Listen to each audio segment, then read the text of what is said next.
하나님 감사합니다. 우리 가운데 은총을 주시옵소서. 말씀만이 우리가 살 길이오니 말씀으로 은혜를 주시고, 하나님 아버지 우리 속에 오늘도 귀한 말씀으로 명령하여 주옵소서. 부족한 것도 붙드실 줄 믿고 예수님 이름으로 기도합니다. 아멘. 오늘 본문에는 예수님의 사신인 바울이 뜨거운 가슴으로 절절하게 던지는 메시지가 있습니다. 이게 뭐냐면 사람들에게 예수 믿어서 하나님과 화목하라 하는 메시지입니다. 그리고 또 한 가지는 먼저 믿고 있는 성도들인 저와 여러분들에게도 또 한 가지를 아주 절절하게 말하고 있습니다. 그게 15장 19절 화목하게 하는 말씀을 우리에게 하셨느니라 하는 말씀이에요. 우리는 주 예수님으로부터 이런 부탁을 받은 자들이에요. 따라서 합시다. 나는 주님으로부터 부탁을 받은 사람입니다. 부탁 받았으면 여러분 부탁 받은 대로 삶을 살아야 될까요? 아멘.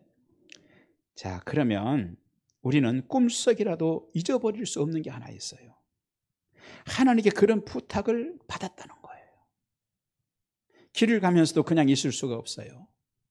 아침에 일어나서도요, 저녁에 잠자리에 들면서도 잊어버려서는 안 되는 게 있어요. 나는 사람들이 하나님과 화목하도록 해야 하는 부탁을 내가 하나님께 받은 사람이야.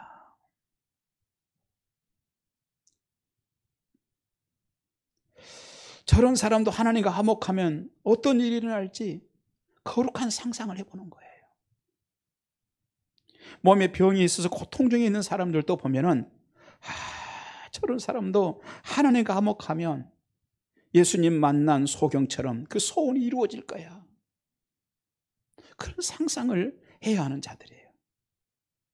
가끔 가다 보면은 부부 사이가 좋지 않은 가정들도 들어있잖아요. 그런 가정들 우리가 한번 좀 알고 있을 수도 있어요.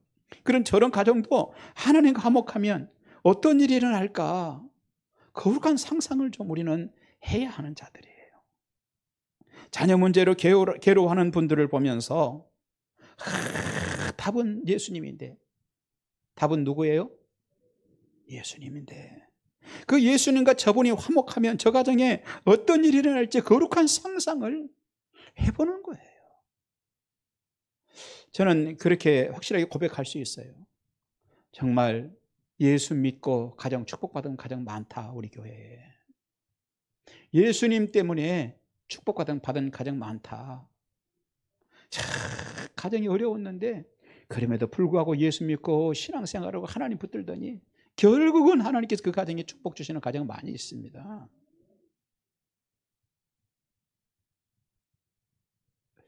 여러분, 하나님 믿다가 낙심하는 사람도 우리 주변에 있을 거예요. 교회 안 나가는 분들 만나면 저분도 예수님과 다시 화목하면 어떤 일이 일어날까?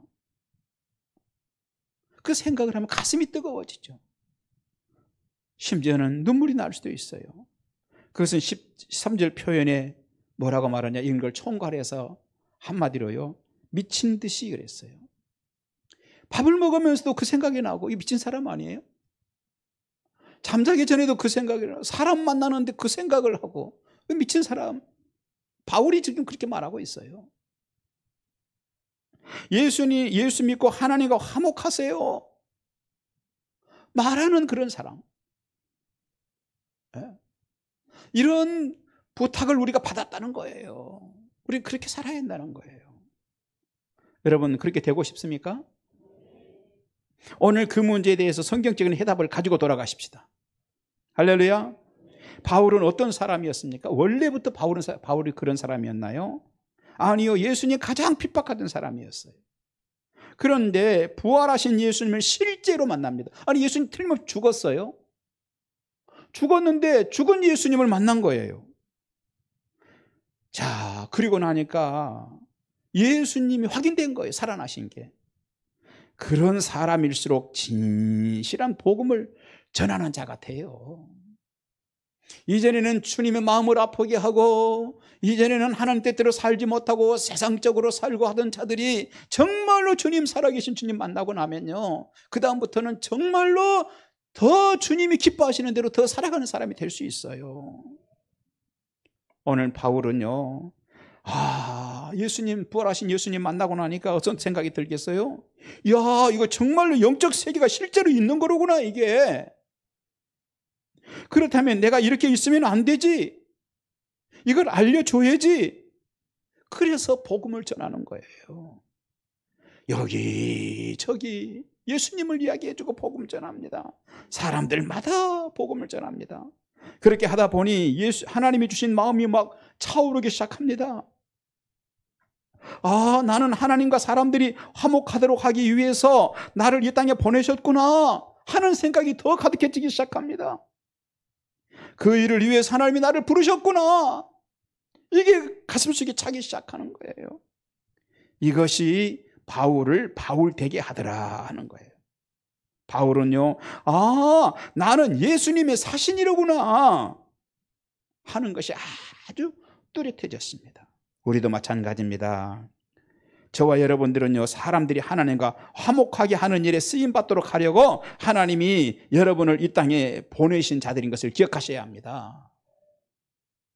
그리고 때가 되어서 오늘 이 설교를 여러분들이 듣도록 하시는 거예요. 이것이 성경적으로 여러분의 정체성을 정리하는 것입니다. 나는 누구일까? 나는 어디로 가는 것일까? 나는 무엇일까? 그리고 그런 고민할 때가 있어요. 오늘 성경은 분명하게 말씀하고 있습니다. 너희는 하나님의 사신이다. 이것이 뚜렷해지는 거예요, 성경 말씀에 의해서. 그런데요, 이것이 더 확실해질 때가 언제인가요? 그것은요, 누군가에게 내가 직접 십자가의 구원을 전해줄 때예요. 아멘. 누군가에게 예수 그리스도를 이야기해 줄 때 나에게 더 큰 확신이 생기는 것입니다. 세상에 두 쪽 나도 하나님이 내 아버지인 것을 확인시켜 줄 수 있고, 그것이 내 가슴속에 더 큰 확신으로 다가올 수 있습니다. 그뿐 아닙니다. 그리스도의 그 사랑을 아는 자들은요, 영혼 구원에 대해서 예수님처럼 살다 가려고 애쓰는 거예요. 그리고 영혼을 구원하기 위해서 피와 땀과 눈물을 쏟아서 수분이 많은 교회를 만드는 것입니다. 여러분, 교회는요, 수분이 많아야 돼요. 식물도요, 수분이 많아야 쑥쑥쑥 자라나는 것입니다. 우리 밭이요, 죄송합니다. 우리 밭이, 마을한교회라고 하는 밭이요, 수분이 많아야 돼요. 아멘. 수분이라고 하는 게 뭡니까? 우리는 눈물이에요. 우리 성도들 가운데 교회를 위해서 눈물로 기도하는 사람들이 많아야 돼요. 땀을 흘리는 사람들이 많아야 돼요. 그래야 우리 마을한교회라고 밭이 좋아지는 거예요. 그런데 그렇지 않고 교회에 아주 건조하고 비판하고 그냥 바짝 마르고 비난하고, 누구 어떤 사람도 도마 위에 올려놓고 늘 칼질이나 해야 되고, 그런 사람들이 많으면 교회는요 바짝 마른 거예요. 그 밭은요 절대로 곡식이 성장할 수가 없는 밭이에요. 여러분, 우리 교회는 수분이 많은 교회로 세워가야 될 줄 믿습니다. 할렐루야. 눈물이 있어야죠. 땀이 있어야죠. 영혼을 생각하면서 주여 어떻게 하면 좋아요, 하나님 어떻게 하면 좋아요 하고 눈물을 흘리며 기도할 수 있는 수분이 많은 교회가 돼야 되는 거예요. 우리 예수님이요 그렇게 살다 가셨어요. 예수님께서는 이 땅에 오셔서 복음 전하느라고요, 눈물도 쏟으시고 땀도 쏟으시고 마지막에 피도 쏟으시잖아요. 모든 수분을 다 쏟으셔서 수분이 많은 복음, 이 기독교를 만드시고 가신 거예요.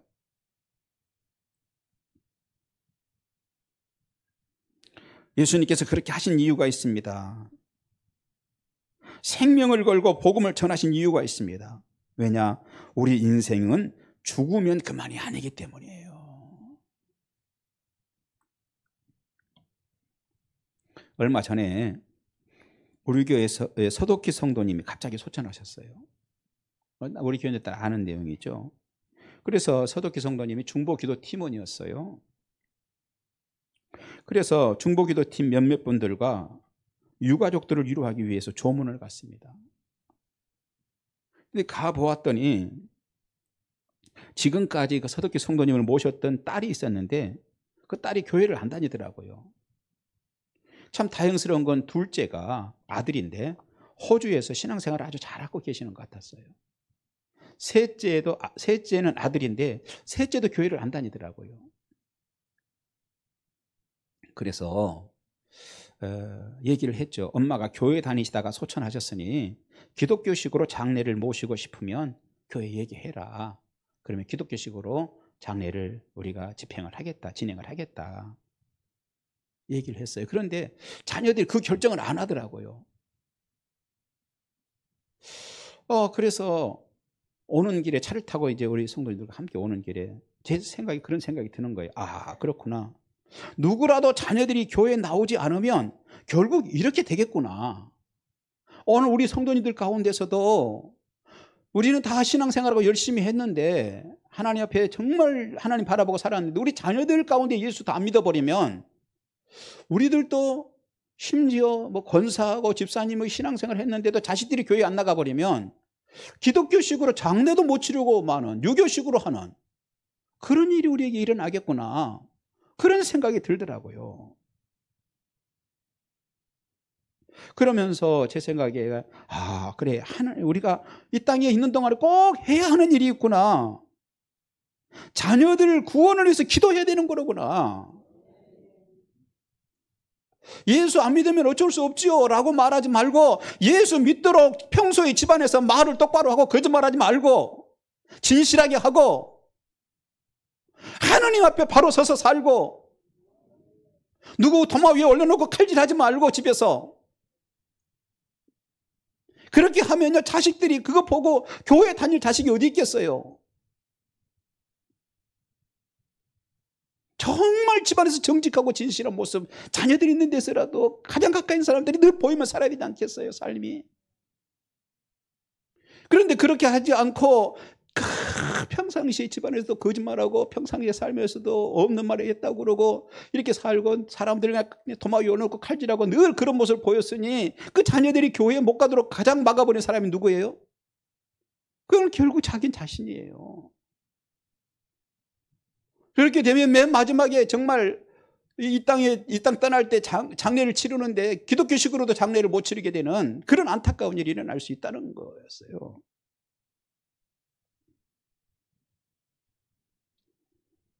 여러분, 부모들이 해야 되는 일은요, 자녀들 구원을 위해서 기도해야 되고, 자녀들이 예수 믿을 수 있도록 집안에서 환경이 만들어야 돼. 기독교 환경이 만들어야 돼. 언제나 진실해야 되는 거예요. 그렇지 않으면 누구라도 그렇게 장례를 치를 수 있겠구나 하는 생각이 들었어요. 차 안에서 이런저런 이제 오다 보니까 죽음에 대한 이야기를 하는데 권정순 권사님이 고향 마을에서 실제로 있었던 이야기를 이렇게 쭉 하셨어요. 이번 수련회 기간 동안에 간증을 했었죠. 마을에 96세에 돌아가신 할머니가 계셨어요. 할머니는 나이가 많아서 귀도 들리지 않고 교회 다니는 것에 대해서 그렇게 폐악질을 하던 그런 할머니였다고 합니다. 그런데 그 가족 중에 딱 한 사람 며느리가 신앙생활을 했대요. 며느리가 얼마나 기도했겠어요. 하나님 우리 시어머니 꼭 예수 믿게 해주세요. 그런데 예수를 안 믿었어요. 어느 날 그 할머니가 돌아가셨어요. 죽었어요. 한우 수 없죠. 사람 돌아가셨는데 어떻게 해요. 돌아가시고 하루가 지났어요. 그 다음 날 입관을 해야 되잖아요. 그래가지고 이제 입관을 가서 이제 교회에 부탁을 해가지고 그리고 장로님이 오셔가지고 입관을 이렇게 하는데 입관하면 염을 하잖아요. 묶어갖고 이렇게 관 속에 넣었는데 아니 관 속에 들어가신 분이 눈을 뚝 뜨더래요.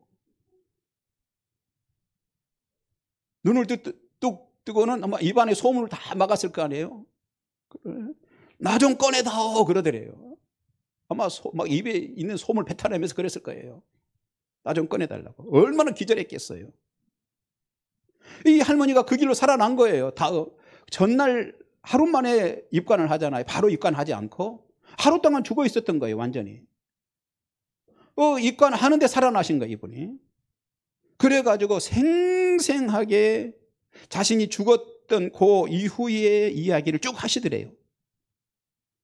그러는 이 할머니가 하나님 앞에 갔대요. 하나님 앞에 갔는데 예수님께서 천둥 같은 음성으로 예수님의 음성이 들리더라는 거예요. 천둥 소리보다 더 큰 주님의 예수님의 음성이 들려요.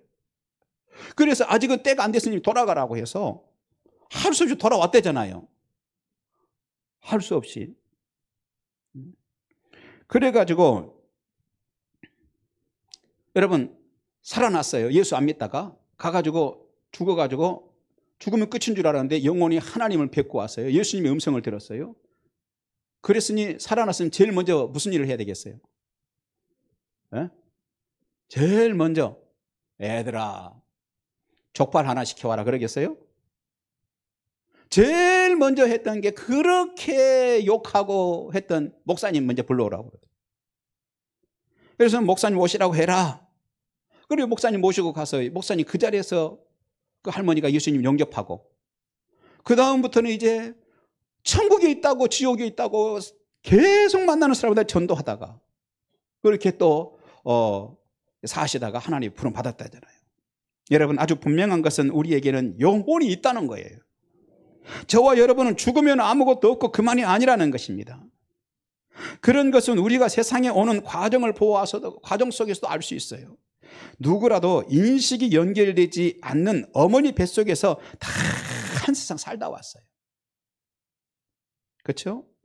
그런데 신기한 것은 그 세상을 기억하거나 인식한 사람 없습니다. 혹시 여러분 어머니 뱃속에 있을 때 기억하시는 분 계세요? 나 어머니 뱃속에 있을 때 어머니가 시금치만 많이 먹고 그래가지고 난 정말 힘들었어. 난 요즘에 그래서 나는 그 기억 때문에 시금치 안 먹어. 이런 분 계세요? 뱃속에 있을 때는 기억하는 사람 아무도 없어요. 그래도 아주 분명한 것이 있습니다. 우리는 어머니 뱃속이라고 하는 세계가 있었어요. 그리고 어머니 뱃속에서 10개월 동안 우리가 살았어요. 나는 그런 기억 없는데요. 다 소용없어요. 10개월 살았어요. 세상은 그렇습니다. 오늘 우리 사는 세상도 마찬가지입니다. 우리가 천국에 대하여서 인식이 되지 않는다고, 지옥에 대해서 인식이 되지 않는다고 지옥이 없는 건 아니다, 천국 없는 것 아니라는 것입니다.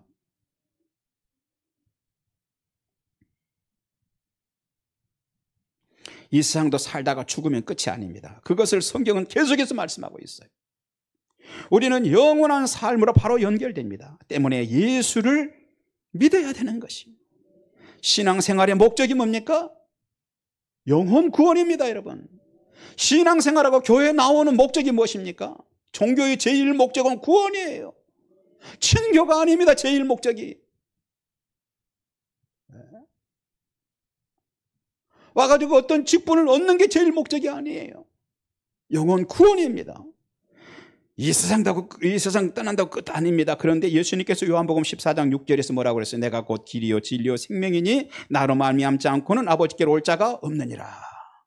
오직 예수로만 구원받는 거 믿으시기 바랍니다.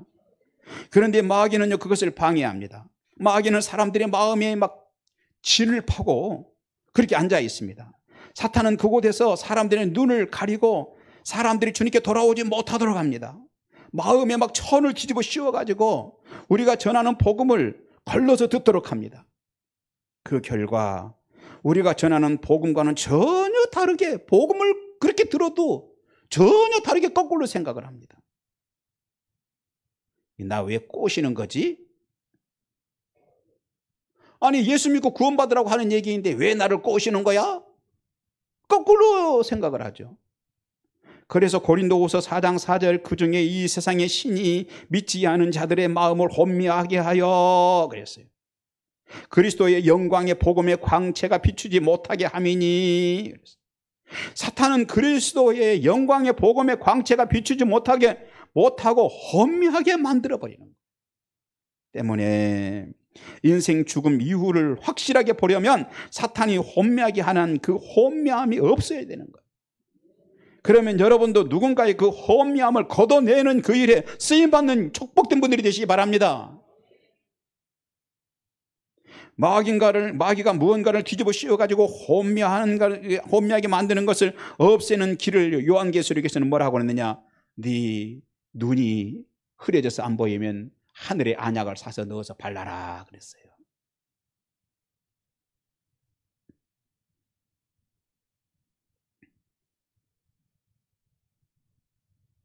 마귀가 틀어막아서 듣지 못하는 자들도 귀가 열리고 눈이 열려야 될 줄 믿습니다. 하늘에 안약을 넣어야 될 줄 믿습니다. 그러나 사람들이 그렇게 하지 못하는 원인은요, 덜 똑똑해서가 아니에요. 똑똑하지 못해서가 아니에요. 단지 사탄이 그들의 마음속에 진을 파고 장악을 해버렸기 때문인 거예요. 그들의 마음에 베일을 뒤집어 씌워버렸기 때문인 것이죠. 그들의 귀를 틀어 막아버렸기 때문이에요. 그렇게 되면 심지어는 하나님의 일을 거꾸로 받아들입니다. 거꾸로 생각하죠. 누구라도 마귀에게 노출되면 마귀의 기질인 거꾸로를 좋아합니다. 그런데 여러분, 물구나무 서서 세상 본다면 참 어떻게 되겠어요? 볼만할 겁니다. 모든 게 어디 매달려 있는 것처럼 보일 거예요. 거꾸로 서서 보면. 나무도 서 있는 게 아니라 저 꼭대기가 땅에 하늘하고 거꾸로 지금 매달려 있는 것이죠. 그러면 희한한 세상 될 것입니다. 그런데 안타깝게도 그렇게 사는 사람들 많이 있습니다. 거꾸로 보고 사는 사람 많습니다. 그렇게 되면 우리 사는 세상도 사랑하는 가족들도 모두 거꾸로 보일 것입니다. 심지어 교회도 거꾸로 보일 거예요. 목사님이 혹시 돈 훔쳐먹는 거 아니야?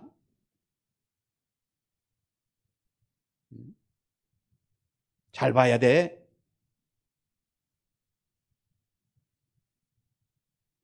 예수님에 대한 복음도 마찬가지입니다. 거꾸로 보게 되는 거예요. 예수님의 복음을 전할 때는 예수 믿고 구원받으라고 전하는 거예요. 나 꼬시러 온 거 아니야? 거꾸로 보는 거예요. 그렇습니다. 사탄은 하나님의 형상인 사람들의 마음을 정복하려고 하죠. 그리고 결국 지옥으로 끌고 가려고 미혹합니다. 우리가 복음 전하는 것은 그것을 그냥 두고 볼 수 없기 때문에 복음을 전하는 것입니다. 아멘. 그들을 건져내야 하기 때문에, 할렐루야. 그래서 안 되라고 소리 질러야 하기 때문에 복음을 전하는 것입니다.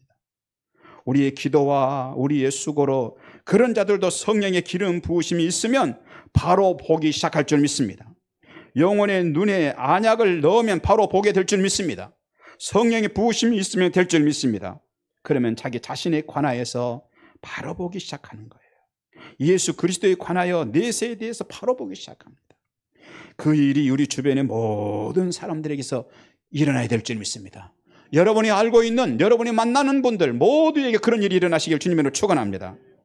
그 일은 교회에 나가자고 말하지 않고 그냥 있으면 아무 일도 일어나지 않아요.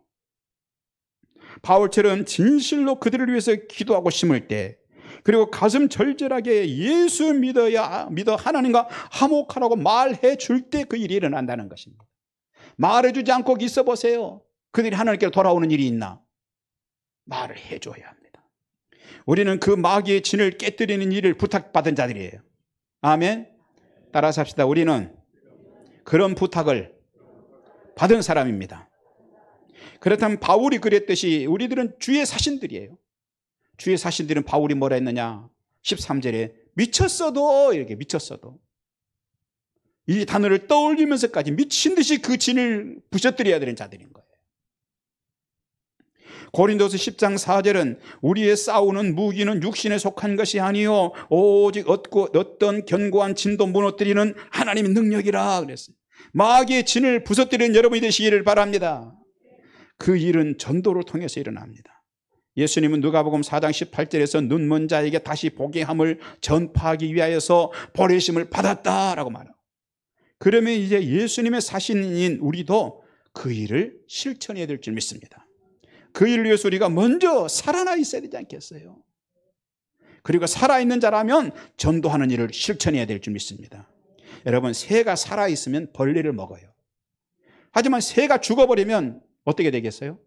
벌레가 새를 먹어버려요. 새에게 생명이 있으면 벌레는 새의 밥입니다. 그러나 죽으면 새가 벌레의 밥이 되는 것입니다. 오늘 여러분 어떻게 사십니까? 살아있습니까? 살아있기는 하는 겁니까? 아니면 벌레가 먹고 있는 영혼인가요? 우리가 살아있어야 합니다. 살아있는 길은 예수님께 붙어있는 거예요. 할렐루야.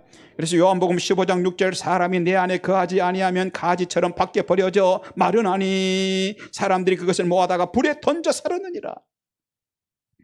영적 위기의 때에 생명에 붙어있는 것이 중요합니다. 그러면 주님 우리에게 한 가지를 약속하시죠. 요한복음 6장 33절 그런즉 너희는 먼저 그의 나라와 그의 의를 구하라. 그리하면 이 모든 것을 너희에게 더해 주시리라. 살아있는 성도가 그 나라와 그의 의를 위하여 구하면 역사가 일어난다고 주님이 약속하십니다. 그렇습니다. 먼저 살아있으면 큰 역사를 예수 이름으로 일으킬 수 있습니다. 주님께 구하면 큰 도움을 받을 수 있는 것입니다. 영혼 구원을 위해 여러분이 먼저 살아있기를 바랍니다. 기도하며 전하여 마귀의 진을 무너뜨리시는 여러분이 되시기 바랍니다. 언젠가 TV에서 엄청나게 크고 낡은 건물을 순식간에 무너뜨리는 모습 봤습니다. 기둥 구석에 다이나마이트를 설치하더니 폭파 전문가들은 불과 몇 초 사이에 그냥 꽉 무너뜨리더라고요. 우리가 전도하려고 하는 사람들을 사로잡은 마귀의 진도 마찬가지입니다. 우리가 전하는 전도와 기도로 곳곳에 매 주마다 다이나마이트를 설치하듯이 설치를 하고, 할렐루야, 그리고 하늘에 계시는 폭파 전문가께서 지금이다 하면은 할렐루야 기도하면서 가서 예수 믿어야 된다고, 우리 교회 나가자고 말하면 강력한 영적인 폭발을 일으킬 줄 믿습니다. 사탄의 요새가 산산에 부서져 내리도록 해야 합니다. 고린도후서 10장 4절로 5절은 우리의 싸우는 무기는 어떠한 견고한 진도 무너뜨리는 하나님의 능력이라 그랬어요. 이 무기란 전도와 기도와 말씀인 줄 믿습니다. 기도와 전도로 그 큰 일이 일어나도록 해야 될 줄 믿습니다. 우리 주변에는요, 하나님하고 화목하지 못한 자들이 너무 많습니다.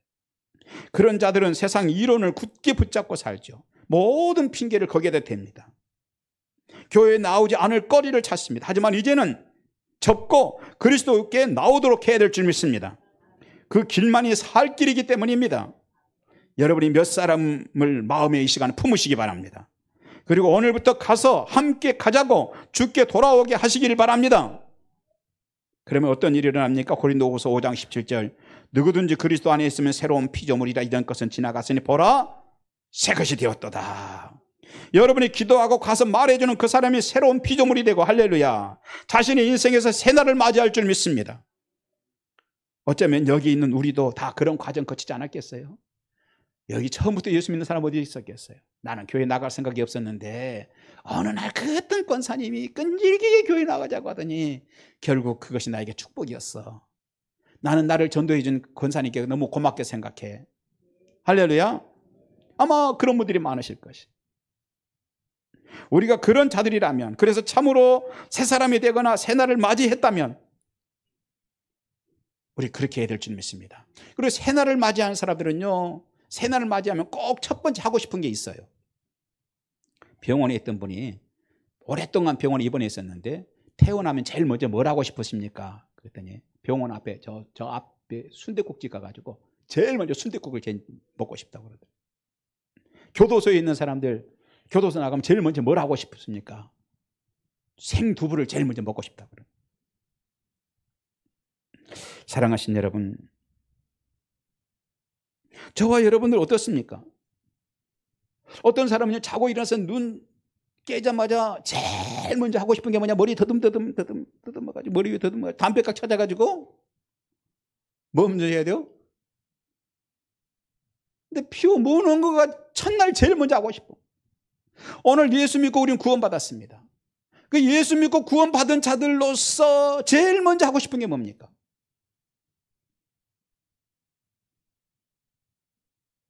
여러분들은 제일 먼저 하고 싶은 게 뭐예요? 예수 믿어야 나처럼 구원받는다고 말해주는 것이 제일 먼저 하고 싶은 일이 되시기를 바랍니다. 사랑하신 여러분, 첫째는 하나님의 마음을 품을 줄 아는 사람이 되십시다. 하나님이 보실 때 여러분 어떻겠습니까? 여러분 보실 때 신앙생활 하는데 하나님의 마음을 품는 자들이 필요합니다. 저 목회할 때 늘 그런 마음 품고 살려고 합니다. 바울이 했던 말이 제 가슴에 늘 남습니다.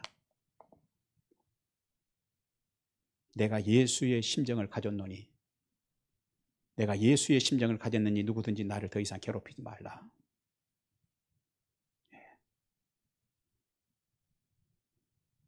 저는 목회하면서 예수의 심정을 갖고 싶습니다. 예수의 심정을 가지고 살고 싶습니다. 그래서 일찍부터 30분의 1 운동을 시작했고 전국에 있는 신학대학생들과 함께 고민하면서 진정한 진실한 목사 되어보자고 얘기하고 있는 것입니다. 여러분, 제 속에 저는 예수 그리스도의 심정을 가진 목사입니다.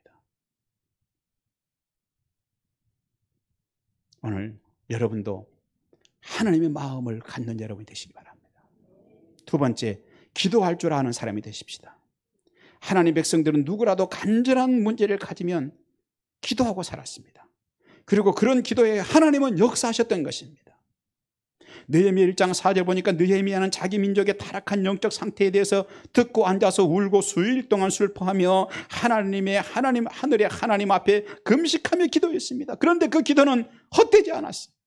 그대로 역사가 일어납니다.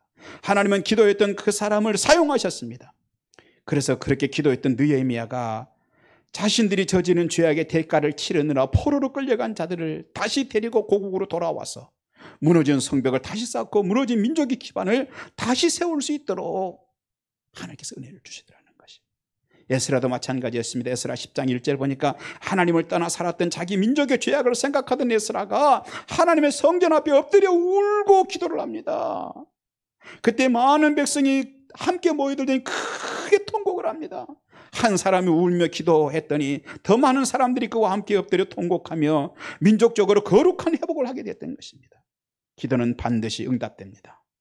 하나님은 한 사람의 기도도 귀하게 여기십니다. 때문에 시편 126편 5절로 6절은 눈물을 흘리며 씨를 뿌리는 자는 기쁨으로 거두리로다.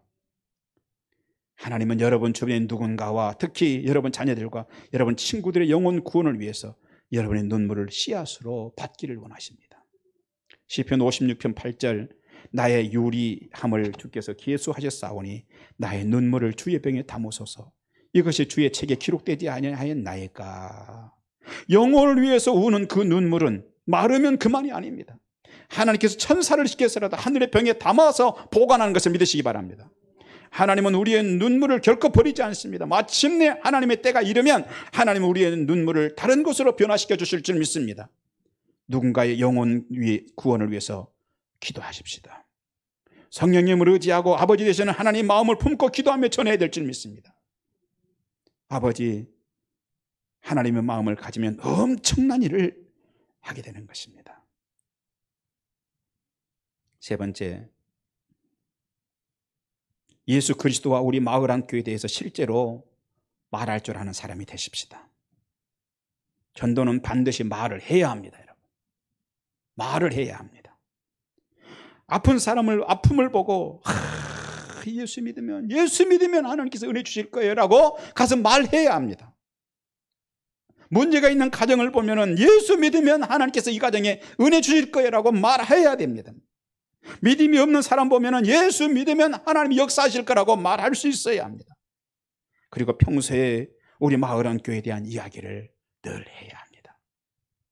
내가 예수 믿고 받은 은혜에 대해서 이야기해야 합니다. 그렇게 말하는 것이 전도입니다. 이렇게 하는 전도의 방법이 하나님이 정하신 방법입니다. 하나님께서 구원하는 방법으로 오직 전도의 미련한 방법을 택하셨습니다. 전도란 사람에게서 사람으로 전하는 방법입니다. 그런데 말하고 전하면 실제로 놀라운 일이 일어납니다. 성도로서 삶을 살고 성도가 되어서 말을 진실하게 전하면 역사가 일어날 줄 믿습니다. 마지막 한 가지 말씀드리고 마치겠습니다. 핍박을 받으며 예수 믿는 아들이 있었습니다. 아버지가 내일은 교회 가지 말아라. 밀린 추수 다 해야 한다. 말합니다. 핍박이라고 무시하고 예배에 그냥 가버릴 수 있습니다. 그런데 그렇게 하는 것은 바른 자세는 아닌 것 같습니다. 그래서 이 아들이 하나님께 기도합니다. 하나님, 내일 주일인데 어떻게 하면 좋아요? 아버지가 추수해야 된다고 내일 교회 못 가게 하는데 어떻게 하면 좋아요? 그러자 지혜가 떠올랐습니다. 친구들 3명에게 도움을 요청했습니다. 그리고 밤새 아버지가 이야기했던 그 논에 가서 벼를 베기 시작합니다. 결국은 밤새 베고 다 벼를 그 밭에 논에 벼를 뱄습니다. 아침이 되어 아버지께 갔습니다. 아버지 말씀대로 다 마쳤으니 교회 가겠습니다. 아버지가 아들 손을 보니 퉁퉁 부어 있습니다. 나사로 벼를 베느라고 베인 곳에 핏자국도 있습니다. 밤을 새워 초췌합니다. 그것을 보는 아버지의 눈에 눈물이 고입니다. 그리고 이게 네가 믿는 예수냐? 이게 네가 믿는 예수냐? 나도 믿고 싶다. 그런 예수라면 나도 믿고 싶다. 여러분, 말로 전하십시오. 오늘부터 말로 전하십시오. 인생은 죽으면 그만이 아닙니다. 복음을 전해야 합니다. 말로 전하시고 전도를 할 때 간절하게 실천하며 전하시는 여러분 되시기 바랍니다. 기도하십시다. 하나님 감사합니다. 귀한 말씀으로 우리의 가슴에 말씀을 담아주셨습니다. 이 말씀 붙들게 하시고 주님이여 선하신 주의 일꾼으로 사신으로 살게 하여 주옵소서. 예수님 이름으로 기도하옵나이다. 아멘.